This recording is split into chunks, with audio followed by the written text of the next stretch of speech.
Salut, j'ai rencontré quelqu'un et puis je pense qu'il a quelque chose d'intéressant à raconter. Et puis, tu viens d'où toi? Alors moi c'est Michael, je vis au Canada. Canada, ouais. Ah ouais. Je vis au Canada mais je suis originaire de l'île de la Réunion. Je sais pas si tu vois aussi. Ah ouais, tu viens de vacances alors? Ouais, il fait beau là-bas. Hein. Ah ouais, tu vis au... Ah ouais, puis du coup, comment ça se fait que tu es ici? Qu'est-ce qui se passe? Tu t'es ennuyé là-bas ou qu'est-ce qui s'est passé là? Bon, mon histoire est longue, mais je vais essayer de faire court. Ouais, bah voilà quoi. Donc, ce qui est intéressant. Voilà. Je viens de l'île de la Réunion, puis si je suis là aujourd'hui, c'est parce que j'ai rencontré Dieu. Oh, tout de suite. J'ai rencontré Il Dieu. habite là-bas ou? Non, je ne l'ai pas rencontré à l'île de la Réunion. Ah bon? Bien que j'ai été dans les églises toute mon enfance, mais c'est pas là que je l'ai rencontré. Tu étais dans des églises, genre des messes, des cultes, des églises évangéliques qu'on appelle Mission, Salut et Guérison. Ils sont bizarres, hein? Ils sont bizarres les évangéliques, hein? Ouais. T'étais obligé ou tes parents sont croyants? Ouais, j'y allais pour faire plaisir à la famille. Hein? Donc, ma mère allait à l'église un petit peu aussi pour faire plaisir à sa mère, à la grand-mère, et moi j'y allais pour faire plaisir à ma mère. Ah ouais, d'accord. Et si ça se trouve, il n'y a personne qui a du plaisir, quoi. Alors, en tout cas, moi quand j'y allais, je voyais toutes ces personnes et puis je me disais, bon, ils ont besoin de croire en quelque chose pour s'en sortir dans la vie, parce qu'ils souffrent, ils ont des problèmes. Ils ont besoin d'une béquille en fait. Voilà. Et puis, mais c'est à mon adolescence que les choses ont commencé à basculer. Ah bon? Parce qu'il y a eu dans le quartier où on habitait, donc on était une famille modeste quand même, on habitait dans les quartiers HLM, les cités, tout ça. Ah d'accord, ouais. Et puis il y avait un jeune du quartier, donc la fameuse église où on allait, faisait de l'évangélisation, c'est-à-dire qu'en plein air, il y avait une personne sur une estrade sur un terrain de football dans la cité qui avec un micro prêchait et parlait de Jésus-Christ. Il parlait de Jésus-Christ. Il faisait l'église dehors, quoi. Voilà, c'est ça. Et puis, il annonçait aux gens que Jésus guérit, Jésus pardonne les péchés, quels que soient les péchés que tu as commis. Même quand tu es dehors de l'église, il continue. C'est ça, sauf que là, il s'est passé un truc qui a ouvert mon cœur et qui m'a touché. Quoi? C'est qu'il y avait un gamin du quartier qui était entièrement paralysé, en fauteuil roulant. Ah, tu le connaissais? Non, mais l'histoire était connue. Ouais. Donc en fait, sa mère l'a amené en fauteuil roulant. Et lorsque le pasteur a prié pour le gamin, au nom de Jésus pour qu'il soit guéri, l'enfant a été complètement guéri. Donc il s'est levé, il a marché, et ça a fait bruit dans toute la cité. Gens, il pouvait pas marcher, il était en chaise roulante. Ouais, c'est ça. Moi, j'étais pas là, mais on m'a raconté. Quand on m'a raconté, ça m'a touché, et je me suis dit, c'est autre chose que de la théorie. C'est ça. Là, Jésus guérit, il y a eu un miracle, et à cette même période, mon grand-père me parlait de Jésus tout le temps. Il m'a dit, tiens, il faut que tu regardes une cassette. Il voyait que j'étais très... Cassette? Qu'est-ce que c'est? Tu sais, à l'époque, c'était les cassettes VHS. Mais t'es comme ça, vieux? Ouais. Mon Dieu. J'ai 40 ans. Ouais, d'accord. Des cassettes VHS. Incroyable. Et donc, c'était les cassettes d'un scientifique qui s'appelle Serge Tarasenko. Ah ben ouais. Tu connais? Ce bon vieux Serge. Non, mais pas personnellement, mais j'écoutais aussi des cassettes. Ouais, j'avoue. C'était avant l'invention du CD, j'écoutais ça. Physicien nucléaire. Incroyable. Et puis, le titre c'était Dieu ne se prouve pas, mais il se rencontre. Et je crois bien que je l'ai écouté. Et ça m'a ouvert le cœur. J'ai écouté son discours. Un soir, mes parents n'étaient pas là. Je mets la cassette, je regarde. Et puis, en fait, ce qu'il dit, c'est que... Et moi, je commençais à chercher Dieu. Mais je ne savais pas comment le trouver. Je me suis dit, bon... Moi, je veux, si je rencontre Dieu, si Dieu existe vraiment, je veux une vraie relation avec lui. Je veux pas un truc religieux, un truc ennuyant. Je veux pas des devoirs. Des devoirs d'aller dans un endroit où tu t'ennuies pour faire plaisir à des gens. S'il existe, je veux le connaître et je veux marcher avec lui. Et c'est un beau projet. Et donc, j'écoute son message et puis le scientifique, il dit qu'il a cherché Dieu toute sa vie sans le trouver. Et il dit, Dieu ne se prouve pas, mais Dieu se rencontre. Et à un moment donné, tout te laissera croire. Lui, il a étudié tout un tas de choses. Il est allé loin dans la science. Sacrée tête. Et il dit, la science t'amène à une évidence. Tout ça, c'est pas le fruit du hasard. Il y a un créateur. Et comment rencontrer ce créateur? Il dit, j'ai cherché par tous les moyens. Mais à un moment donné, on arrive à une frontière intellectuelle qu'on ne peut pas franchir. Et Dieu est derrière cette frontière.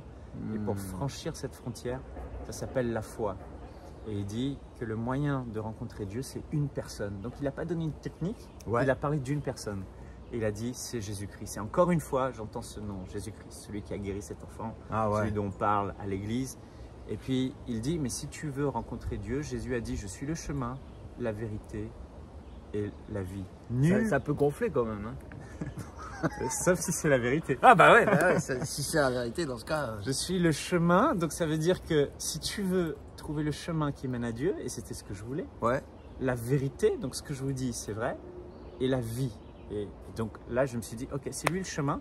Et puis le scientifique il dit, donc pour rencontrer Dieu, le Créateur, vous devez passer par Jésus et faire appel à Jésus, c'est-à-dire faire une prière sincère qui vient de votre cœur et dire Jésus. C'est lui le passeur. Voilà, c'est lui le passeur. C'est marrant, déjà, il se prend pour une porte, un chemin et tout ça, mais ça veut dire qu'il est plus que simplement humain. Tu peux littéralement entrer en lui, tu vois, mais spirituellement parce que physiquement il est plus là, quoi. C'est ça. Et donc moi j'ai pris au mot, je suis allé dans la chambre de mes parents, j'ai fermé la porte, j'ai pris un coussin. Qu'est-ce que t'as fait? J'avais quoi? J'avais 15 ans je pense. Ah ouais. J'ai crié de toutes mes forces dans le coussin. Jésus, si tu existes, révèle-toi à moi, Jésus. Parce que je pensais que plus je crierais de mes tripes, tu sais, un peu comme dans un stade de foot là. Jésus. Plus il allait me répondre, puis j'enlève le coussin, je regarde, est-ce qu'il y a une lumière? Les voisins qui déménagent. Est-ce qu'il y a un truc? Ah ouais. Et j'ai rien vu. Mais plus tard, j'ai su que cette démarche que j'ai fait vers Jésus, ouais. Il allait fixer une date où il allait se révéler à moi. Et ça s'est passé quelques années plus tard. C'est un roi, hein, faut prendre rendez-vous. C'est ça. Il a dit, approchez-vous de moi et je m'approcherai de vous. Approchez-vous de Dieu, il s'approchera de vous. Ah ouais. Et donc ça, il n'a pas dit que ce serait tout de suite. Pas forcément, c'est ça. C'est ça. Il y en a, c'est tout de suite, d'autres pas. Là, mais là, il a dit. En tout cas, il y avait un moment opportun. Donc, j'ai déménagé à 18 ans de l'île de la Réunion en Bretagne pour faire mes études en France. Tu vois, c'est où, la Bretagne? Ouais. Voilà, donc c'est très beau. Enfin, c'est un très bel endroit, mais il pleut souvent. Et j'ai fait mes études. C'est un cliché. Ouais, ça dépend des jours. Ça dépend des jours. C'est bien esquivé, bravo. J'ai fait, donc là-bas, j'ai rejoint une église encore pour faire plaisir à mes grands-parents. Oh, toujours, là, ils étaient sur mon dos, hein. Non, si. Ils savaient que tu as crié dans un coussin. Je connais que... non, ça, ils ne savaient pas. Ils ne savaient pas, ouais. Et puis... heureusement que tu leur as pas dit. Oh là là. On m'a invité à une réunion qui s'appelle les hommes d'affaires du plein évangile. Alors c'est quoi? C'est des anciens businessmen, des hommes d'affaires qui ont rencontré Jésus et qui partagent leur foi dans des endroits. Et là, c'était dans une banque, dans une salle de banque. Dans une banque? Ouais, ils ont des salles. Là, crédit agricole. Et donc là, je suis allé.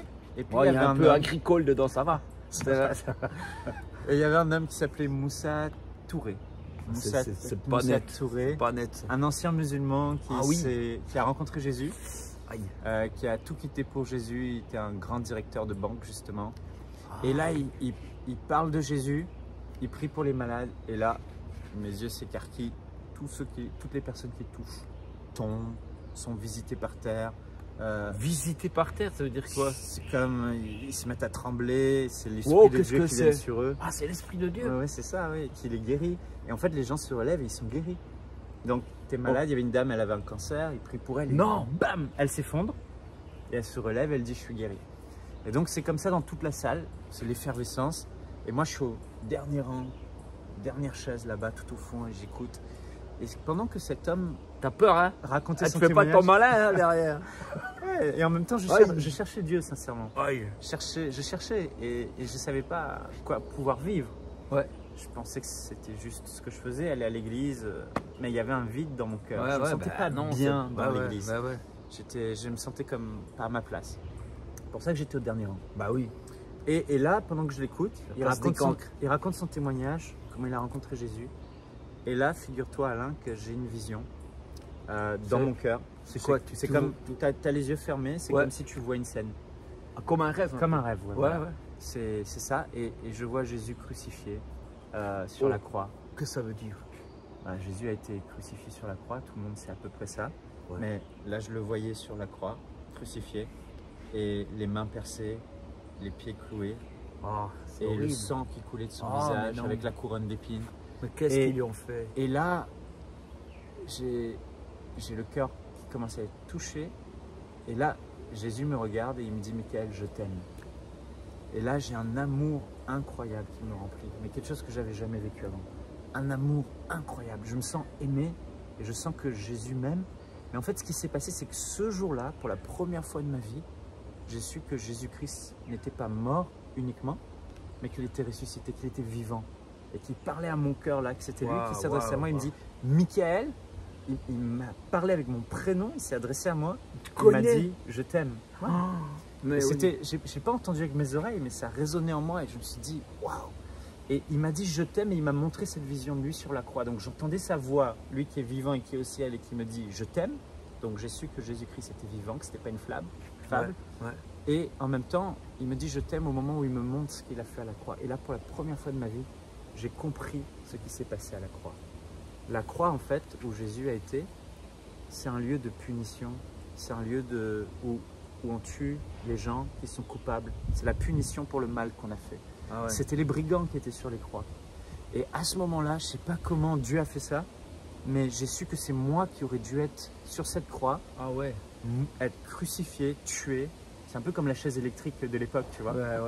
C'est pour les meurtriers, pour tout le mal que j'avais fait, le vol, les mensonges, la manipulation, la méchanceté. Ouais, mais t'étais pas pire qu'un autre. J'étais pas pire qu'un autre. T'as pas tué des gens. Non, mais à ce moment-là, j'étais convaincu que le peu que j'avais fait de mal, c'était grave.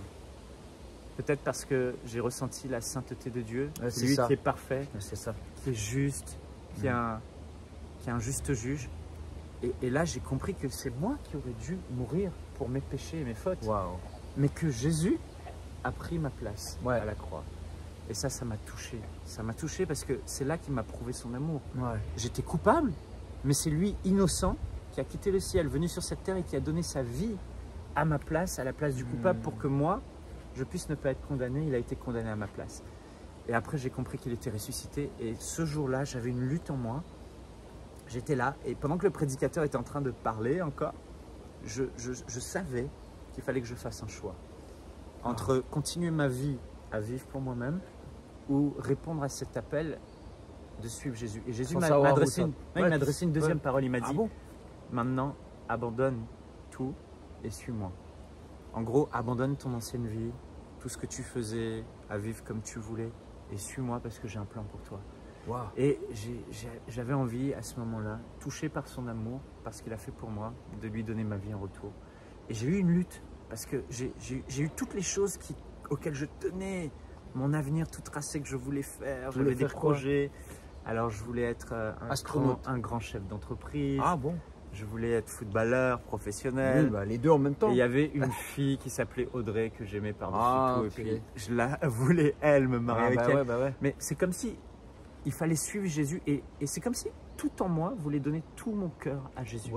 Tout voulait vivre pour lui, l'aimer et le suivre, c'était trop spécial. Et c'est comme si j'avais besoin de dire, de mettre toutes ces choses auxquelles j'étais attaché au second plan pour pouvoir lui donner toute ma vie. Et c'est comme ça que j'ai fait un choix. C'est chaud quand même, hein, c'est chaud. C'est comme ça qu'il m'a appelé, Alain. Tu as fait quoi? Toi, c'était pas fait quel choix? Tu as fait quel choix? Alors je tremblais parce que la lutte était difficile. Tellement difficile que je tremblais à ma chaise. Et puis je me suis levé devant le prédicateur, alors qu'il était en train encore de parler. C'était tellement fort que je suis allé me planter devant lui. Il m'a dit, mais qu'est-ce que tu fais là?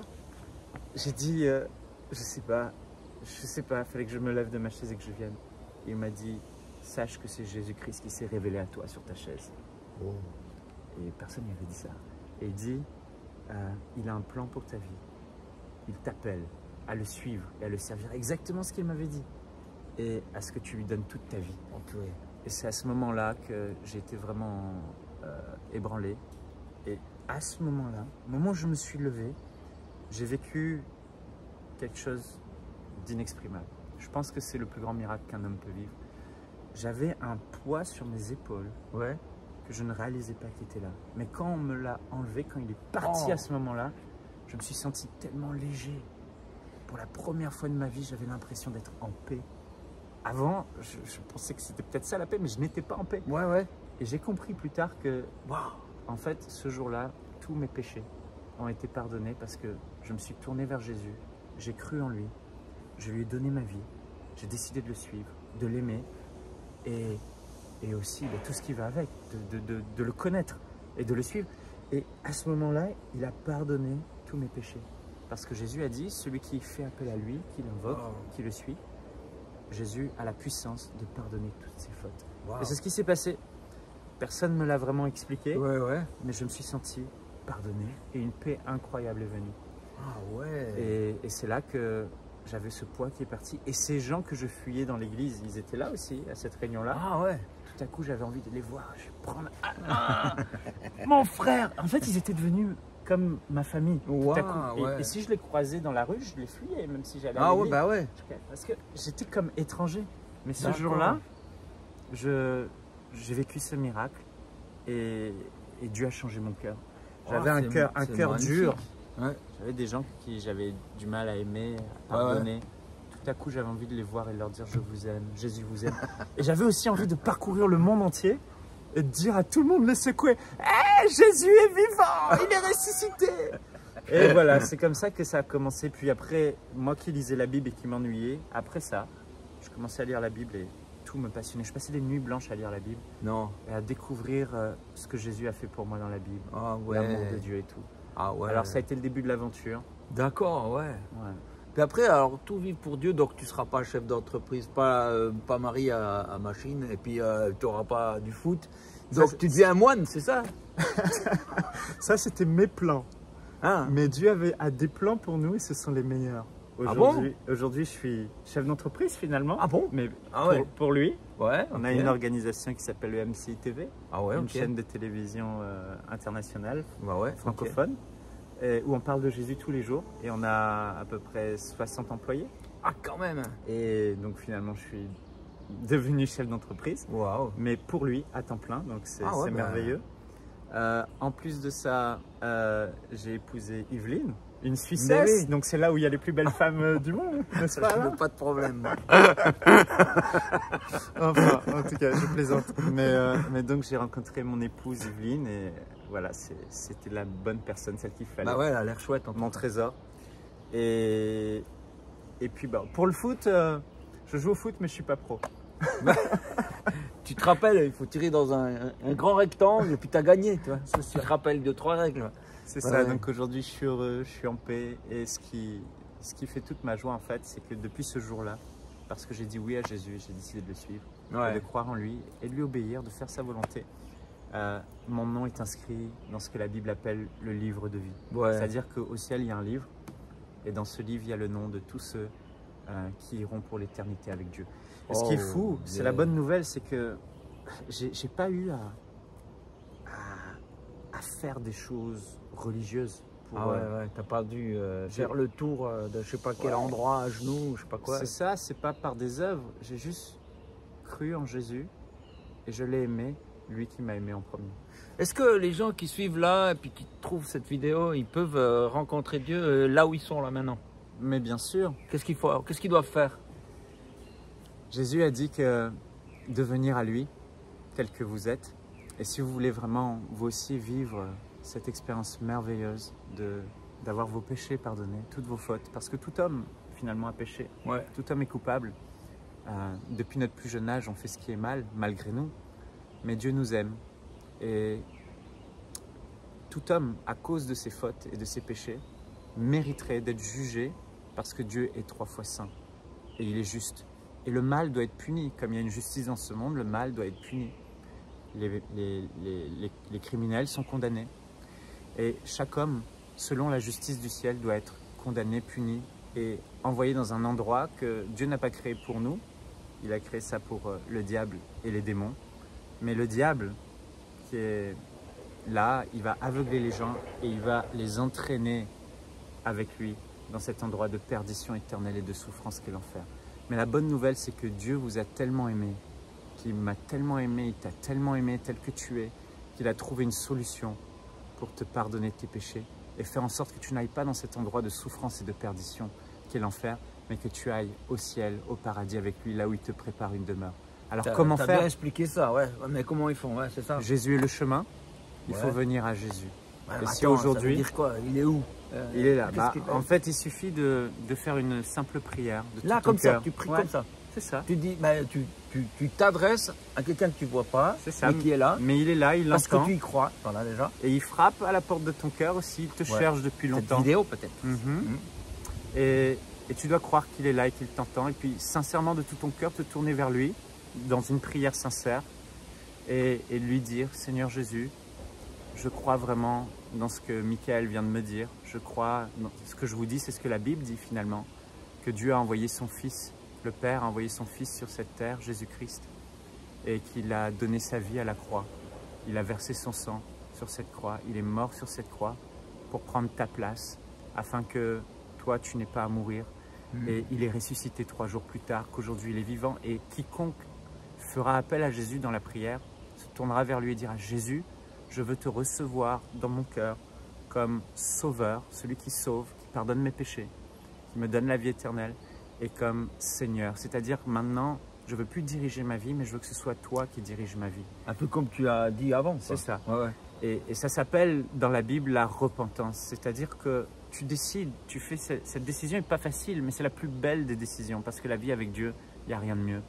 Et c'est la paix, la joie, et le bonheur et l'amour. Mais est-ce que s'ils ne sentent pas, comme toi, l'amour, là, qui leur tombe dessus, et puis, oh, puis Dieu qui leur apparaît, puis 2, 3 trucs extraordinaires, est-ce que ça veut dire que ça n'a pas marché?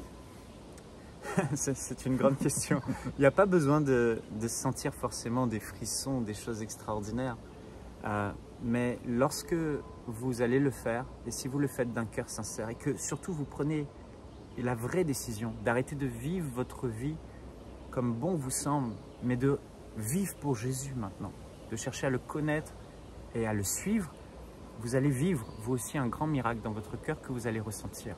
Vous allez vous sentir différent parce qu'il va pardonner vos péchés, il va vous donner aussi un cœur nouveau, et Jésus a promis qu'il vous donnerait son esprit, c'est-à-dire que l'esprit de Dieu viendra habiter en vous. Donc il y a un changement, Alain.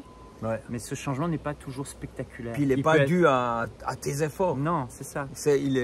Donc vous faites cette prière sincère, vous décidez de changer de vie, de vivre pour lui. Vous prenez la Bible, la parole de Dieu, et vous cherchez Jésus. Vous lisez les évangiles, Matthieu, Marc, Luc, Jean, et vous cherchez, dire Seigneur Jésus, je veux te rencontrer, je veux te connaître. Et en lisant les Écritures, le Seigneur va aussi ouvrir vos yeux, et vous allez connaître Jésus à travers sa parole. Et surtout, tout ce que vous lirez dans la Bible concernant Jésus, mettez en pratique ce qu'il vous dit. Et vous allez voir, votre vie va complètement changer. Alors je veux vous inviter, là où vous êtes, à faire cette prière avec moi. Si vous voulez vraiment changer de vie, suivre Jésus-Christ, faire sa volonté, l'aimer, le rencontrer, assurément, il viendra, il pardonnera vos péchés. Et il vous donnera son esprit aussi. Et la vie éternelle. Alors, là où vous êtes, vous pouvez faire cette simple prière avec moi, de tout votre cœur. Seigneur Jésus,